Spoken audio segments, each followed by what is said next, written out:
Fades to White. He's in! Patriots win the Super Bowl! Welcome to Patriots Touchback Podcast.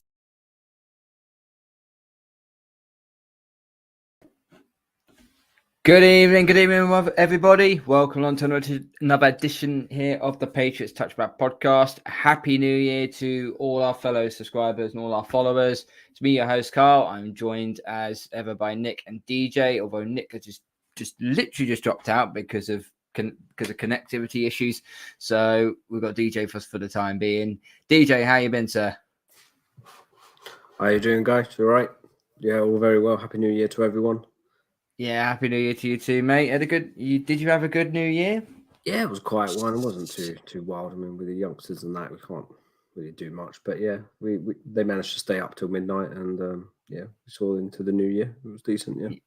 Yeah, absolutely. I mean, my little one was able to stay up till pretty much 1 o'clock in the morning. So Wow. he stayed up. Yeah, he was just eating cheesy puffs all night long. So it was compared to our offense, he actually had the stomach for it. So but thank you all for coming on to the show for us. It's our first one of 2024. And unfortunately, it is still the same old Patriots. Right? Patriots 21, Bills 27. This is getting incredibly boring now. Defense is balling out, but the offense just continuously. That's the reason the title of the show is called Muppets and Miscues, because this is all on the offense. DJ, what are your points? What was your points on this game? Because I've got a fair bit to say, but I would rather you step in first before. Yeah, I think you kind of pinpointed what was happening there. I think that throughout the whole season, the defense has balled out. It's shown what the capabilities and what they can actually do. It's the offense. It just doesn't seem to click. We can't keep the defense can't keep bailing the offense out. It's just getting to a stage now where it's just getting boring week in, week out. I think from a QB perspective, I think this has just shown how zappy is. I think this has now put everything to bed in regards to the QB situation. He's a decent backup, but he is not your starting QB. That's the only kind of perspective. Although I did feel that the game was relatively closer than I expected. I thought the Bills were gonna run away with this, but we did pretty decent in keeping in touch with them. I mean, 6 points? It's not a bad shout, not a bad performance in regards to the defensive side of things, but we did miss opportunities. How many times have we seen that this season? We've lost games by one score, and just undone by mistakes, undone by errors, undone by miscues, undone by absolute foolery, frankly. From our side of things. I think I read a stat out there that's saying if they was to take away all the 1 point possession games that we could have won, or by the error and mistakes, we would have made playoffs. We'd have at least won. That will be 9-10 wins by now. Yeah, give and take. But unfortunately, it's ifs, buts, and maybes. Zappy 16-26, 209 yards, no touchdowns, 3 interceptions. I think that's what killed us. Has Zappy turned back into a pumpkin again? Yeah. Nick, what do you think? I mean, we talked. Me and yourself talked last week about the win in Denver. And I said that while Zappy wasn't great, he, it was taking the good with the bad, and he seemed to be making baby steps forward. The week previous that we'd had a podcast, I'm literally looking back at my notes. One of the things I said was about Zappy being inconsistent. And what we had been saying is he'd been starting off well in games and playing well in like the first quarter and a half, 2 quarters, and then coming out in the second half and completely and utterly blowing it. Whereas, this week it was completely the opposite. That he came out, he had his first three plays went for minus yard. All 3 went for minus yards. 2 of them went for included interceptions. But he came out in the second half, and it's like he had his legs back underneath him, and he started making some play. And he talks about he was on WEI this week, and he talks about how he's preparing mentally for a QB battle for next year. And I'm like, well, you may well be at the Patriots, but I don't think it's a proper, because I think you have to accept you are not good enough to lead the team. So, I gave up.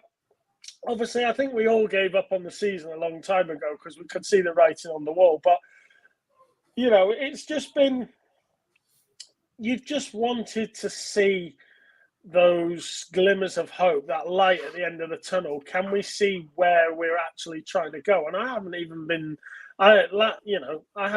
been able to see that at times. There's a couple of rookies that have been playing well, but other than that, we've been a shadow of ourselves. I think the only glimpse of hope we had was that the first play in the game where we ran our first. Was it the first kickoff return we ever did? Yeah, first kickoff, Jalen Regal. Whole season.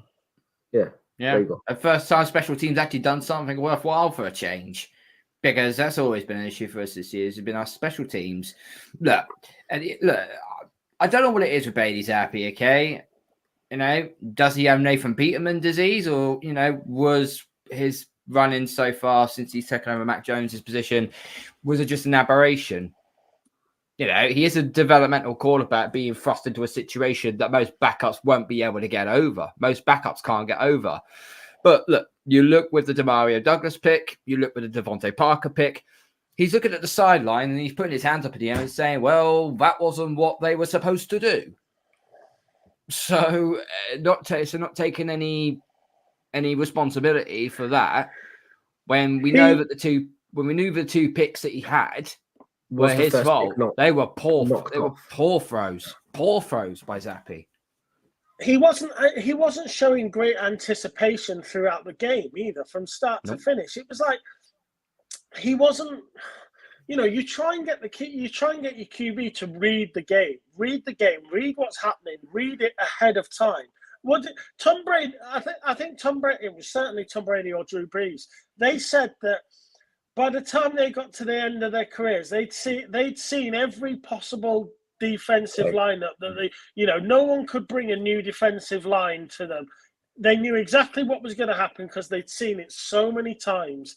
And it's almost as if the Zappi's not learning that, because his anticipation at the weekend was inviting the pressure from the Bills defense that he just wasn't acknowledging that he was going to get hit. It was almost as if I'm standing behind the wall. I'm okay. Oh, no, I'm not.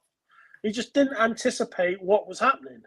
And you've got to learn. These are the sort of things you have to learn at the fundamental level. That we talk about game time. We talk about experience and how rookie QBs need to play and learn. These are the sorts of things you need to learn. You need to read what's happening. You need to learn from your mistakes. Zappi just doesn't seem to be learning everything he needs to be learning. Yeah, he's either that or he's not doing enough tape, like looking back on tape on the defense, reading plays, like you say, fundamental, easy plays. I mean, I watched the highlights, and don't get me wrong, I didn't watch the whole game. I watched the highlights, but every throw that Zappi was going to make, I was feared that it was going to be picked up, no matter where he put it, because he couldn't read where the D was or where his route running was. So don't get me wrong, there was a glimmer of hopes, like you said, in the second half, where he looked like he had turned a page and just said, fuck it, I'm just going to do what I want to do, and that was it, which he did. But that first half, that first quarter was just diabolical. You put the game to bed, basically. Then at that point, but they kept hanging around, and this is why the defense Yeah. is just balling out right now. It played its arse off, excluding the first drive of the start of the second half. They gave up a long touchdown to the tight end Dalton Kincaid, but apart from that, they played. They didn't let Buffalo have only had one offensive touchdown all game. Yeah, that's superb. It's not an elite defense, but it's a very good one, and it's still growing. And remember, we were without our best corner and our best pass rusher. Hang on, no, let me rephrase that: our best corner and our only pass rusher, because that's the way we're currently at right now. Look, but I felt it just like if it wasn't for Josh Allen, we would have won that game. I reckon he was the key part in that in winning that game. I don't think we could have done a little bit more to try and stop him, but we did throw him off his game a bit, I think. The problem is with Josh Allen is he's very streaky. He can he can make some wild plays if he could just turn the ball over at any given time. And he done that in this occasion, and he did do that in this occasion. And he gave the Patriots offense life. Unfortunately, we couldn't find the operation to actually do it.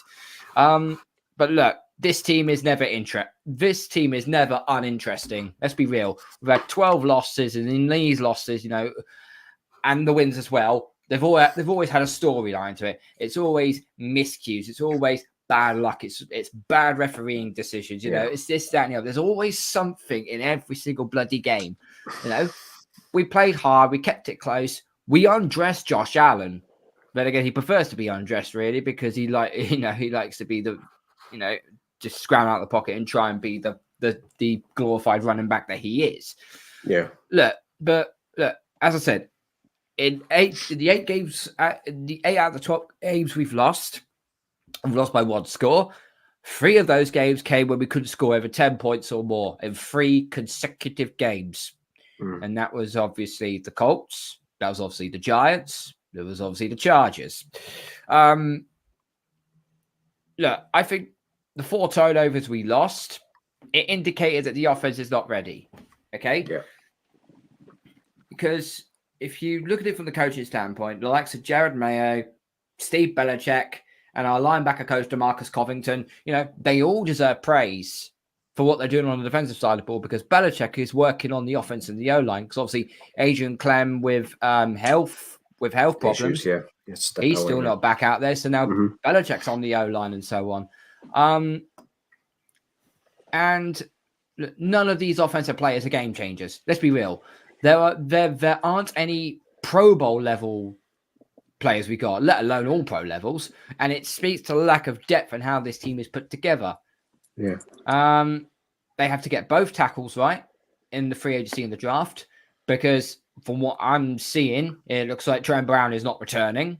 Good because it looks like he's throwing his dummies out the pram, and I think that's why he's now Andrews could be retiring. Andrews could retire, so you need a new center. You need tight ends because Hunter Henry is a free agent. Mike Gesicki is a free agent. Farrah Brown is also a free agent. So we got no tight ends whatsoever.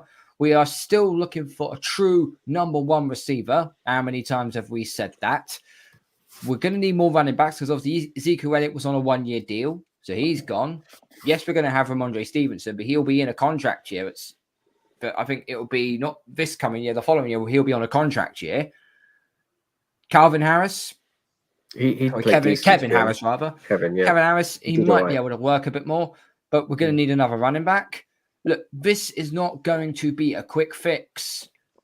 And Nick, with the win over Denver, it feels more like an aberration than something that we could tip our hat and say, finally, we won a game. We actually played really well. It feels like an aberration because it just seems like we've won games, which is great for our morality, but it's not great for the future of this organization if we're still stinking up the joint and losing game after game after game. No, we talked about that last week, and we talked about how that win last week against Denver really cost us because we were in position 2. I think we've gone back up now. Are we not third? Yeah, we've gone up to 3. because after we beat Denver, we went from 2 to 4, and it was the Arizona Cardinals beating the Eagles, which completely ruined my accumulator. Cheers, thanks for that, Eagles. 6-team accumulator, and all 5 of them came in apart from the Eagles losing to the Cardinals. Muppets. But the Cardinals did us a favour, because by beating the Eagles, we jumped back up from 4 back up to 3, which is where we are now. We could finish after next week. We could finish as high as 2. We could finish as low as 5. We won't finish, even if we win next week, we won't finish any lower than 5 due to strength of schedule. So it's somewhere between. We'll end up with somewhere between 2 and 5, regardless of the result. But that was one of the questions I had for you guys. 3rd in the draft versus the Jets streak, which is currently at 15. Would you rather continue the streak and make it 16, or would you rather hold on to number 3? I honestly can't see us losing it. So even if we was to try and tank it, we'll still win it, because the Jets are that shit. So I don't think the Jets defensively are shit. The offense doesn't worry me. Breece Hall was a very good running back, and he could do some damage. Zach's just been announced that he's out. What, Breece Hall? No, Zach Wilson. He's not cleared. Yeah, he's in concussion protocol. He's so out for Sunday. So it's going to be. Oh, Jesus Christ. Yeah, I think we are going to win that game then. Because here are the 5 games in question, which will dictate our draft position. So you got Commanders versus Cowboys. You like to think the Cowboys will win that game, even if it's not. But the Cowboys already clinched it, so I reckon they're gonna save a lot for their players. That was going to be one of my things. The Cowboys have already clinched the division because the Eagles lost last week, so they can rest. They can rest players. Loads of players, which makes Chargers they could win. So the 49ers could win. Yes, another one. Arizona have got the Seahawks. Even if Arizona play a full-strength side, there's no guarantee that they'll beat the Seahawks. The Giants have got the Eagles. Well, the Eagles need to win to try and maintain. I reckon the Eagles will win that 5th. And then you've got the Chargers, who have got the Chiefs. Well, the Chiefs have already announced they're resting Mahomes and Kelsey. Pacheco. So it could well be that the Chargers win. The Cardinals and Titans could play spoiler against the Jags, depending if Trevor Lawrence is Jags need to win or not. Jags need to win that one. Jags need to win, otherwise Houston takes it. Yeah.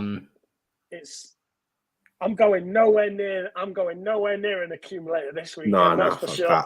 That's so hard this I'd already made my mind up. Not a chance. So, but yeah, there's going to be some funky results this weekend. There's, players are going to be rested all over everywhere. So, I think there'll be a lot of wins, actually. It wouldn't surprise me if Washington, New England, the Chargers all win, and you end up with Arizona at 2, Washington at 3, and Patriots at 4. If that is the case, well, if we don't drop as low as 4, I still think the quarterback is in our sights. I'd probably say Marvin Harrison will probably be gone by the time he falls to us. I can't see us going QB. You can't see us going QB? No. It all depends who's in charge, right? Whoever's going to be as GM, as in head coach. But my gut feeling is we're not going QB. I reckon we're going to... This is my prediction. I think we're going to go offensive line. I think we're going to get an offensive line. Either be out... Is it John out? Joe out or Fashionua. Or Fashionua. One of those two I reckon we'll get. And we'll have to depend on either signing a pretty decent veteran QB and then drafting a 3rd round JJ McCarthy. No. I have a funny thing. Look, listen, I love my Michigan Wolverines, I really do. But JJ McCarthy, second round, I say take him. If Penix drops Penix ain't going to drop. After watching what he done, against Texas, he ain't dropping out the first round. A lot of injury issues. Like, I think he's blown out his knee twice now. So you need a pocket passer with a protected O-line. There's 4 QBs going in the first round. Williams, May, Daniels, and Penix Jr. They are the 4 going in the first round. If you want to, there might be a chance that McCarthy goes right at the end with someone who just jumps up from the second round right at the end, jumps up from the second round into the first just to get that extra contract year. And when you see someone jump from like second place in round 2 to sort of like 32, 31, you might see JJ McCarthy go right at the end of the first. But I think they're your 4 that are going in the first round. There is another one that I've got in mind. I think it might be Bo Nix. He could possibly be a... He's not going in round 1. No, not round 1. I reckon like mid 2, where we could probably take late 2-ish. There's, I think you said it right, DJ. The question is, who's going to be in charge? That's until you know that, you don't know what's going to happen. And the other thing is, and I've said this for weeks, until free agencies happened, there's no point in guessing because people will fill holes during free agency. And it's only when you get out of free agency and you can see where teams have still got holes, you can see where they're looking to draft. So I don't, there's no point in even looking at it before then. But you say that, but who are we going to attract in free agency if we don't know who's going to be our QB moving forward? Well, by then you will know. By free agency, you will know who's in charge. This is the thing, though, because I had another thought in mind where we could go and get Russell Wilson. I thought of a good player, of a good veteran QB. Thing is, he probably won't get released until, is it June? I think they can release him without hitting so much cap or something like that. I read something around that he can get released as late as June before he rolls over to the next. If Sean Payton, if Sean Payton, one of the best offensive masterminds in recent memory, can't get the best out of Russell Wilson, how the hell are New England going to get the best out of Russell Wilson? I don't know. I just feel it makes no sense. I think he's. I would honestly rather take Kirk Cousins. At least he won't go. I reckon he's going to sign a 2-year, first year guaranteed friendly deal, but I can't see him going. There's Baker Mayfield, another option as well. I would probably Baker's have a punt on. Anywhere. He will get exactly correct. He'll get signed by town. There is Fields is another one. Fields, if Bears do want to go Williams, I would probably go and try and trade for Fields. I said that last week, but my issue with Fields is I wouldn't give a second for him. I might consider 2. I wouldn't give any more than a third for him. I'd consider maybe a second and a fourth. I'd give 2/3 for him, but that's about as much as I'd give away for him. But obviously, the tackle position is the deepest position in the draft this year. So while Joe Alton, Ossie, whatever his name, I keep wanting to say Fashion after John and Justin. Even though those 2 stand out above the rest, the tackle is by far and away the deepest position in this year's draft. Now, if Bill Belichick is still in charge, I'll tell you what we're doing. We're moving back, we're moving back, and we are stockpiling draft picks because that's what Bill will do. To take a third, he could get so much stock for that third, fourth round pick, wherever we end up. But if Bill's not in charge, don't know. Again, it's so hard to say what's going to happen without knowing. If he was to sell our first, if we're saying we're sitting at 4th, what we're going to get? Maybe drop back to 9th and gain an extra second, maybe? Depends what you want to gain and how far you want to drop.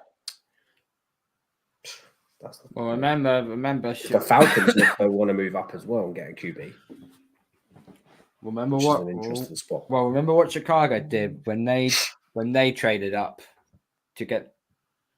They gave up 3-1s, right? They gave up 2 firsts, 2 second, and DJ Moore. That's 8 places. We're going to drop down from 4th to 9th. That's 5 places. My math serves me correctly. Yeah, 5 places. You'll get at least a first round pick for the next year back, and probably a second. But you could drop twice or even 3 times in that space, because if you're at argument's sake, let's say we're at 3, there's nothing to say that Drop to 5th, then to 9th. Yeah, you could drop to 5 or 6 and then drop again to maybe 8 or 9 and still pick up even more picks. It wouldn't surprise me because you could quite easily drop to 5 and pick up at least 2 first rounders to just drop 2 or 3 places. You drop that again, you could probably pick up 3 first rounders, 3 second rounders quite easily in 2 drops. So it all depends on where you are, who wants to move above you, and what's available. And until you know, what do we do with Mac? Top talent. You're losing top talent. Do you trade talent. Mac away? Do you trade Mac away? What are you going to get for Mac? A 5? No one's going to take him. Maybe. No, who's going to take him? I think there'll be some because remember, he's still on a rookie deal. So there will be some takers that will, because this is the thing about Russell Wilson. He could go wherever he wants to go on a veteran minimum, whatever it is, 1 point. Yeah, but I think Broncos have to pay for the cap. Yeah, and the Broncos pay the rest up to 39. So he could go anywhere for 1.2 million. Well, there's going to be a lot of teams, regardless of his performance, there's going to be a lot of teams that are interested in Russell Wilson at 1.2 million for sure. 1 year deal, no franchise tag, Mm-hmm. So until you know what's going on, it's all up in the air, but it's just depressing. That's what it is. It's depressing. I really want to know what we're doing, as in, like you say, coach and GM. That's the first thing I want to find out. So I have a question. Black Monday, is it? Is it called Black Monday? Black Monday. Black Monday is called, yeah. I have a question for you two. Is this truly Bill Belichick's last game? Is this the end of another era? We saw the Tom Brady era end, and it doesn't feel like it to me. Is this truly going to be the end of another era? Is this the end for Bill? One game left. It doesn't feel like it. Deep down, it does not feel like it. I want it to be, because I think it's time to move on. And don't get me wrong, there's probably a lot of people out there that think it's a bad move to get rid of Bill and etc. But I do think the game's moved on. I think we need a revamp in the coaching organization, get his sons out as well. I really do think it's. I would say this: if top 4, if Bill Belichick was to move on, this is what I would do. So let's say Belichick does stay, but he relinquishes his GM duties. Here's what I will say to this, okay? I'm not discrediting Belichick as a coach, because scheming-wise, especially on the defensive side of the ball, he's the greatest of all time on the defensive side of the ball. He's got 6 Super Bowls for us, and he's got 2 with the Giants as a DC, okay? His acumen is fantastic. We are questioning him about his GM duties. That's what we're questioning him over. Yeah. If he was to relinquish that and stay as head coach, I would give Belichick 1 more year. I would give him 1 more year without the GM position. Get a proper GM in. Start drafting on the offensive side of the ball, because defensively we're absolutely stacked. May add a corner and a linebacker here and there in the draft, but you need tackles, you need tight ends, you need receivers, you need offensive line. We need a goddamn quarterback. So guess what? You're going to need someone to come in there. But if Belichick does end up leaving, resigning, getting traded, whatever the situation may be, if the Pats want to keep it in-house, you elevate Jared Mayo, who is the assistant coach, move him up to head coach, and you put DeMarcus Covington and promote him up to DC. The reason why I said that is because last year, the Arizona Cardinals, they actually had DeMarcus Coverton in for an interview for their defensive coordinator position. He turned it down and stayed with the Patriots. So that's something that you could work, that could possibly work on. You have other options. I see Josh coming back, to be honest. I don't want Josh McDaniels anywhere near I see him coming back. This organization. If Bill stays, I reckon Bill O'Brien goes. Why? But I have a funny feeling. I don't know. I just have this weird. You do realize that Bill O'Brien has only managed to get in one coach that he actually has for the offensive side of the ball. Everything else is ran by Belichick. You give Bill O'Brien full autonomy of that offense. Do you see what job he done at Houston? He's done a pretty good job in Houston as coach, not GM, as coach. He was able to work that offense down to a T. Give Bill O'Brien full control and see what happens. If he stinks up the joint again, get rid of him, and then we're starting to the carrot of a rookie QB going through different OCs over and over again. You know, this is the finest. Sometimes I still doubt whether Bill did depend on Brady an awful lot on that offensive side of the thing, and when he left, I really do think that. But if Bill depended, this is where and Josh. I hear that so many times, and I hear that about, you know, it was more Brady than Belichick, and I can't get involved in those arguments because, to be honest, they needed each other. Brady I agree. Brady needed Belichick as much as Belichick needed Brady. If you'd gone and stuck, I don't know. But do you not agree that Bill is struggling now? No, but what I'm saying is, if you'd put Drew Brees or Aaron Rodgers or, you know, Eli Manning or you know, take a QB of your choice, and you'd have gone and stuck him in that, I don't think any QB would have done what Brady did. But then again, I don't think if you put Brady with another head coach, he would have done the same either. They both were the perfect marriage. They both needed each other. The issue I have at the moment with that is that if Belichick needed Brady more, if Belichick needed Brady as much as he did, why did Belichick want to get rid of him? Because it's in the book, the Dynasty. Yeah, he wanted Jimmy G, didn't he? He wanted Jimmy G to start over Brady in 2017. But but then he traded. But Jimmy G was traded away. So after Jimmy G was traded away, when Brady's contract was up for renewal, it was either give him another 2-year deal or let him go. And he walked away and he went to Tampa. Now, if Belichick needed Brady, why did Belichick want Brady to go then? Because that's what happened. Well, sometimes you got to swallow your pride. If he needed Brady as much as he did, he'd have swallowed that pride. But, you know, I think Belichick thought he didn't need Brady as much as he did, and Brady knew how important he was, and it's just, you know, it was the dynasty as it was. The evolution of football was already beginning to change, and I think Brady could see it coming. Yeah, the thing as well, I think we've never had to deal with working with a rookie quarterback because we've had Brady and we've had Hoyer. We've never had to deal with that situation where we've had to build someone from scratch. This is where I'm coming across as like, in 30 years, if you go with May or you go with, I don't know, who else is there? May and who was the other guy? In the last 30 years of the Patriots organization, we've only ever had 2 starting quarterbacks. Drew Bledsoe and Tom Brady. Yeah. But veterans. This is why I'm thinking you're going to get another veteran in this year, i.e. being Russell Wilson, Cousins. I don't know who else is up there. But yeah.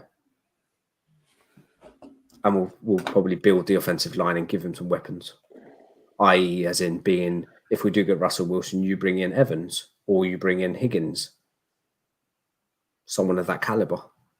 I think Higgins will probably end up being the better option He's slightly younger, less injury prone. Even though I love Mike Evans, I just feel like he has a connection with Baker Mayfield at this moment in time, and I don't think he'd want that to go anywhere anytime soon. T. Higgins looks to be like the best option we got, but it all depends how much money we put on the table for him. Just like Ted DiBiase. Everybody has a price. So Evans played well with Brady. He plays well with Baker. He was okay for Mariota. Not Mariota. What's his name? Winston. Mm-hmm. I don't know. I'd say pay him. We just need to stop being tight and fucking pay players. If you want to be back in the top league, you got to start paying. You have to start paying now. Everyone's got a price now. I'm still quite agitated the fact we never got DeAndre Hopkins, especially after a couple of days ago I was looking at his stats because I've got him in my fantasy league. He clocked over 1,000 yards with a game to spare. Now, let me just give you the honest picture, okay? You look at our receivers core. So you look at killing himself inside right now. Yeah, I should have just clipped it up and made you look absolutely silly. I hadn't got the time to. I can't remember what I said. You said he's not a thousand. You said he's not a 1,000-yard receiver. He's not a 1,000-yard receiver. So go and suck on your lemon on that one. You know what? And you've got Levis throwing him. Right, okay, I remember now. Do you know what? And I remember what I said. I said that I'm willing to die on that hill. So you know what? I was wrong, but I'm glad we didn't sign him. I'm glad we didn't sign him. But I'm quite happy to admit he got 1,000 yards. Fair be it, I was wrong. But I'm still glad Would you rather Juju right now? No, I'd have rather kept Jacob Myers. Okay, would you rather DeAndre Hopkins or Devontae Parker? Yeah, but Parker was before Hopkins went thingy, didn't he? You could still kicked him to the curb. He was shit last year anyway. Well, not with the cap he was getting. True. Bourne maybe, but I was still taking Bourne over Hopkins. Bourne wants to stay. Bourne has admitted he wants to stay with the Patriots. They wanted to resign him, which is fine by me. Which is fine by me because he is a very good receiver.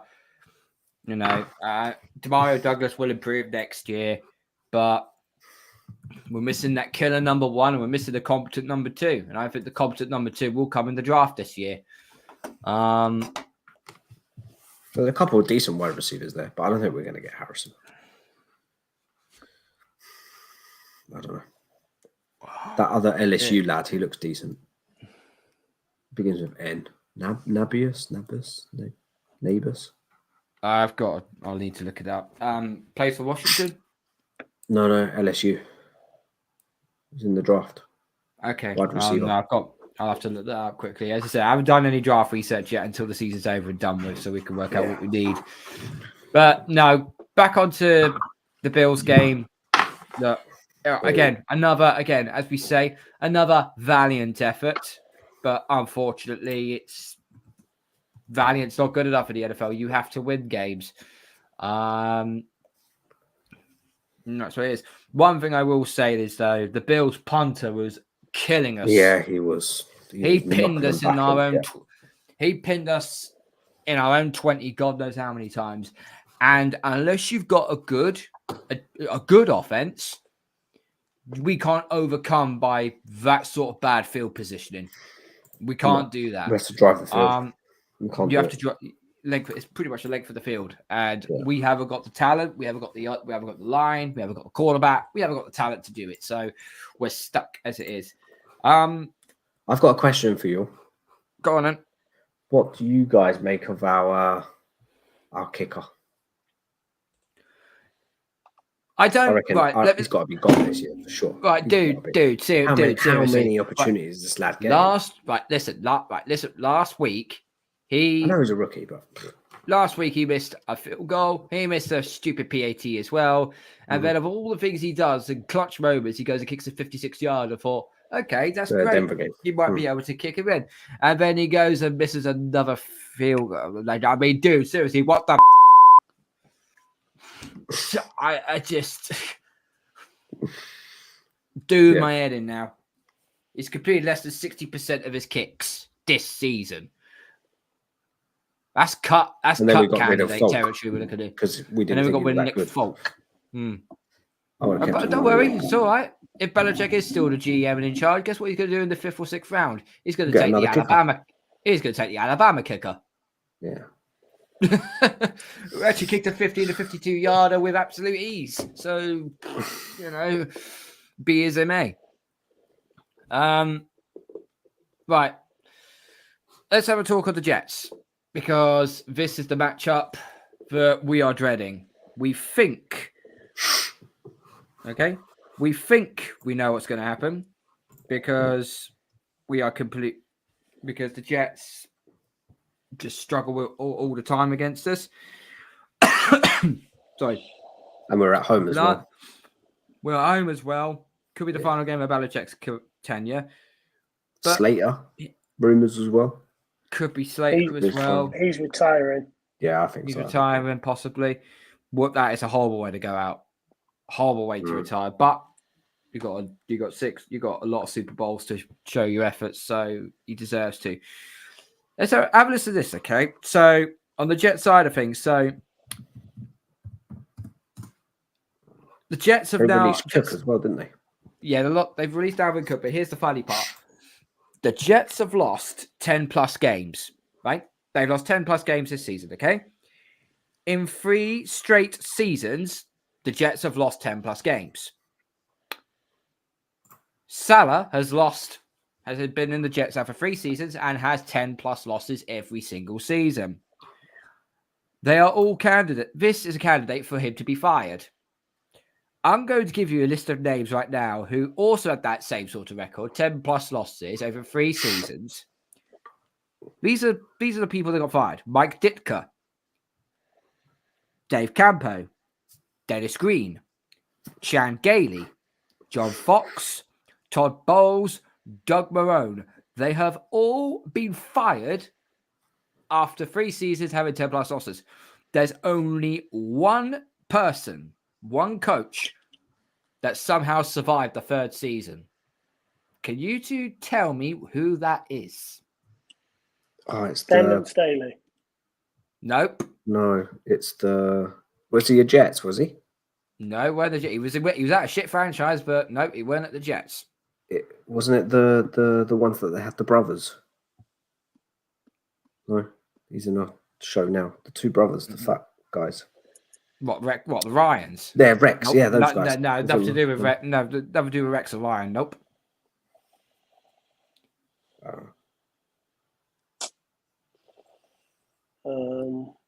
Belichick. Nah, shit franchise, Brev. What are you saying? He didn't say shit franchise, did he? He just said. I said shit. I did say okay, that. sorry. I did say that. Wow. What? They're still employed now? No, they're not. No. Can I give you a clue? AFC or NFC? AFC. I'll give you a clearer clue. AFC South. Oh. South. So it's got to be Titans, Colts, Jags, and that other one, Texans. Congratulations, you just named the AFC South. You're such a simpleton, DJ. Give me some points for the quiz, yeah? The guy before Doug Peterson at the Jags. Urban Meyer? Nah. No. Before Urban Meyer. No, it can't be him. No. Doug Marone? Go on, I give in. Go You on. give it Gus Bradley. Oh, they never got him. Gus Bradley, but he got fired during his 4th straight 10 plus loss season. It took the Jags 4 seasons of 10 plus losses to I was on actually the right fire line him. with the Jags. I knew I was close. I thought it had to be the Jags. Well, I said shit franchise, and they're in the AFC South, so every franchise in the do. AFC South is shit. Well, the Colts won Super Bowl, so at least they have that to put on their mantelpiece. Anyway, as I said, the Jets defense is absolutely superb. Their offense is hit and miss. But it's one of those games where you look at the Jets, guys, yes, the home of the Jets, they get their biannual teabagging at the hands of us, and that's it. We call it a day. It'll be a 3-0 game or some shit. But this could be a game which could rewrite the course of the Patriots' future. Whether that's we win, You think this could be a nail in the coffin for Bill if we lose? It could be. Didn't I say that early on in the season? I said if we lost to the Jets and we have a really shocking season, that could be Bill's final game. Yeah. Something along those lines. I'll have to go back to it. But it just feels like to me that we are going to win and we are going to hurt our position when we know we don't have the quarterback that's going to take us anywhere. I know we got multitude of different problems. Our defense will probably shine in this one. I think both defenses will shine. But if I had to make a prediction for this Jets game, by my reckoning, if Arizona win, if Washington win, the Chargers win, and Arizona win, and we win, I think we only drop one place, which is to the Giants or Jumpers. And that means I'll take a quarterback. So we drop from 3 to 4. Going back to that, because I said where I think what we're going to do. What do you two think we're going to do? With regards to what? On Sunday? Draft position. Yeah, if we're sat at third on that draft thing, what we're doing? I would move back. I would move back for stock. I'm not saying I'd move back a long way. I'd maybe move back a couple, and then I might even move back again. But I'm not moving out the top 10. But I might move back once or twice for stock. It's one of the best quarterback draft classes that we've seen in recent memory. I just feel like I don't know what the situation would be like next year. Ewers from Texas might put his name forward into the portal. Shador Sanders, maybe. I think he's going this year, isn't he? Shador? No, he hasn't. No, he's already said he's coming next year. He'll be going in 2025. He's said that already. So, yes. So you got Ewers, you got Shador Sanders. I don't know who else. Milrow from Alabama, maybe. Go on. Going back to the Jets, I think it's a Patriots win 2013. DJ? 17-3 to us.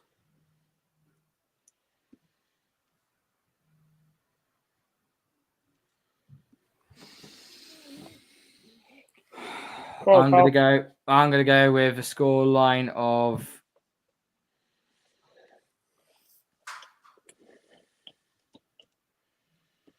18-9.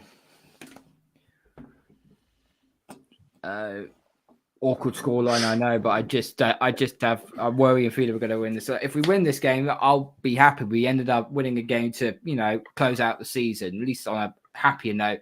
But deep down inside, we've got to then go look at the draft position and go, was that the right move? If we'd have lost to Denver, I wouldn't care about the position because if we won, we'd still be third. We would still get at least Drake Mayer.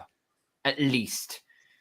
Now we could possibly lose out on Drake Mayer. We could possibly lose out on Jaden Daniels. I mean, we already tried a prolific pocket passer already, and that hasn't worked. See, I don't think Daniels goes top 5, Jaden Daniels is Lamar Jackson, but with a bigger arm. And we had the opportunity to get Lamar Jackson, and Nick is still getting PTSD over it. So guess what? Let's not let lightning strike twice. If Jaden Daniels is there, and you're not going to overtrade down, then you take him. Because the offense... Okay, so here's people... What happens if Caleb falls to you at 3? He's not falling past 3. He's going Bears. Not a chance. This is the thing. What happens if Bears are sold on Fields? They're obviously going to either 1, trade out, or 2, and they're going to take Marvin Harrison. Exactly. They'll take Marvin Harrison, but that means Then Arizona. Arizona have just now confirmed that they're willing to roll with Murray. Then they can trade down and someone can come up. They could trade down and someone could come up. Probably someone. So that would leave us with either May or Caleb at 3. I think Caleb goes. I think if Giants move up to 2, they'll take Caleb. That leaves us with Drake May or Jaden Daniels. I have a funny feeling Falcons are gonna go all out. No, do you want to know why I think that? Because I think if the Bears are sold on Fields, I'm very surprised they would be, because he wasn't the main reason that they're like Fields this. He's a wide receiver away. I know they got DJ Moore, is he? On the other side? You put Justin Fields in that Atlanta Falcons offense, they piss that division. They absolutely piss it. So there's so many twists and turns about that. But look, a bit more discussion on the draft. We've made our prediction for the Jets game. Looks like we're winning. Let's just hope it doesn't do too much damage to us. Right. That's it for today's show. We are getting on out of here. Thank you to Nick. Thank you to DJ. Thank you to everyone that has been watching and been listening on Spotify. Please make sure you smash the like button on your way out. You hit the subscribe button while you're at it. Hit the notification bell for all up-to-date shows. Follow us on all our social media platforms on Twitter and on Facebook. And you can follow us on our podcast on Spotify as well. We're getting on out of here. Final game of the season. It seems like New England are going to end up winning this because we usually manhandle the Jets at the end of the season anyway. Yeah. But in the words of the great film Hot Fuzz, please lose this game for the greater good. Good night. The greater good.